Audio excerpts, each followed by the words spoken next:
اہل بیت کا اعلان یہ ہے کہ من کان للہ مطیعا فہو لنا ولی، جو بھی خدا کا مطیع ہو وہ ہمارا دوست ہے۔ یہ قانون، یہ سیرت اہل بیت، یہ قانون اہل بیت، قانون اسلام۔ جو اللہ کا مطیع اور فرمان بردار ہوگا وہی اہل بیت کے دوست ہیں، چاہنے والے، وہی عزادار ہیں، وہی شیعہ ہیں۔ تو لہذا اہل بیت نے اور آقا عبداللہ حسین نے اپنی سیرت کے ذریعے ہمیں سمجھا دیا کہ پہلے اللہ کے ساتھ اپنا حساب درست کر لو، اس کے بعد آئے ہم اہل بیت کی طرف، پھر ہم کچھ کر سکتے۔ تمام عزاداران آقا عبداللہ حسین کو چاہیے کہ ہر محرم میں یہ فیصلہ کر لیں کہ مجھے اللہ سے تمام حساب برابر کرنا ہے، خدا و تعالی کے ساتھ جو میرا حساب کتاب ہے، جو میرے ذمہ واجبات ہیں، جو میری نمازیں ہیں، یا میرے خمس و زکوٰۃ ہیں، یا حج و زیارات جو میرے ذمے ہیں، انہیں فارغ کریں، تب اہل بیت کے دروازے پہ آ سکتے ہیں، تب وہاں آپ درخواست دے سکتے ہیں کہ میرے لیے کچھ کریں۔ ورنہ پھر تمام درخواستیں ہماری رد ہو سکتی ہیں درگاہ اہل بیت سے، چونکہ خداوند متعال کے فرمان بردار نہیں ہے۔ تو عزاداری کا مفہوم یہ ہے، گریہ کا مفہوم یہ ہے کہ رونا اس مقصد کے لیے ہو۔ اگر آپ قربانی دینا چاہتے ہیں راہ اسلام میں، مال کی، جان کی، اوقات کی، تو پھر پاک و پاکیزہ ہونا چاہیے، صاف و شفاف ہونا چاہیے۔ اپنے مال کو پاک کریں، پھر راہ اسلام میں دے دیں، صاف کریں، پھر دے دیں۔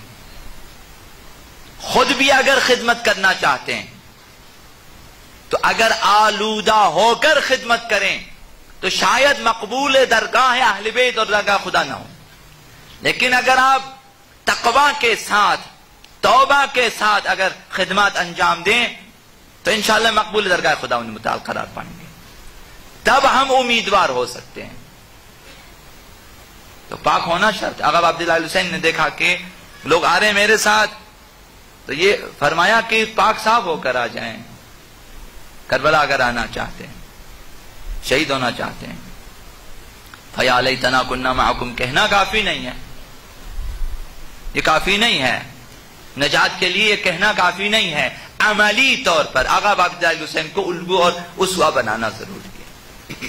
تو ہر عزادار یہ دیکھیں کہ کہاں تک آقا عبداللہ حسین کی سیرت کا مطالعہ کیا ہے اور اس پہ عمل کیا ہے۔ انہی دو باتوں پہ اگر آپ عمل کریں، یہ جو آپ کو معلوم ہے کربلا میں آقا عبداللہ حسین کی نماز کہ اول وقت میں نماز ادا ہوگی، شب عاشور جیسی سخت رات بھی نمازیں قضا نہ ہوں گی، شام غریباں جیسی مصیبتوں سے بھری راتوں میں بھی نمازیں قضا نہ ہوں گی، اور یہی کہ اصحاب آقا عبداللہ حسین ان کی زندگیاں پاک و پاکیزہ تھیں، تب آقا عبداللہ حسین نے انہیں قبول کیا۔ یہی جو آقا عبداللہ حسین نے فرمایا کہ کسی کے قرضے لے کر ہماری راہ میں جہاد کرنے کی کوشش نہ کریں، یعنی پہلے کوشش کریں کہ اس کا حق ادا کریں، ارث و میراث کو اپنے پاس جمع کر کے ہماری راہ میں جہاد کرنے کی کوشش نہ کریں، یہ جہاد نہ ہوگی۔ حق الناس پائمال کرتے ہوئے عزاداری نامقبول ہے۔ حق الناس میں لوگوں کے اشیاء خردنوش سے لے کر، لوگوں کی جائیدادوں سے لے کر، زمینوں سے لے کر لوگوں کی آرامش تک اور خواب و آرامش تک حق الناس ہے۔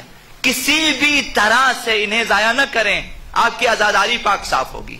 آلودہ عزاداری نہ کریں، مشکوک عزاداری نہ کریں۔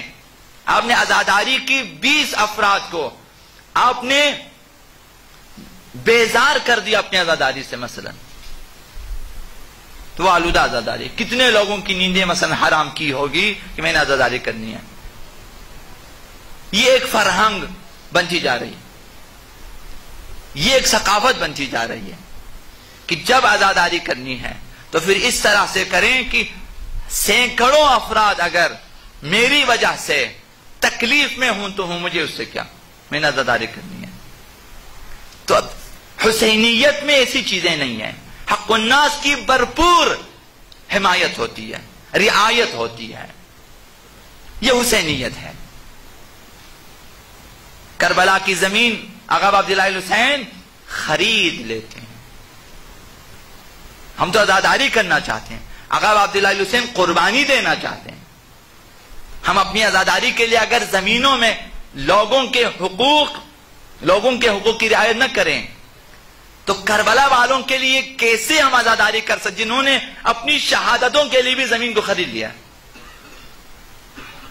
اور ہم دوسروں کی زمینوں میں مثلا داخل ہو جائیں، کھیتوں میں داخل ہو جائیں، بازاروں میں داخل ہو جائیں، گلیوں میں داخل ہو جائیں، لوگوں کی آمد و رفت بند کر دیں مثلا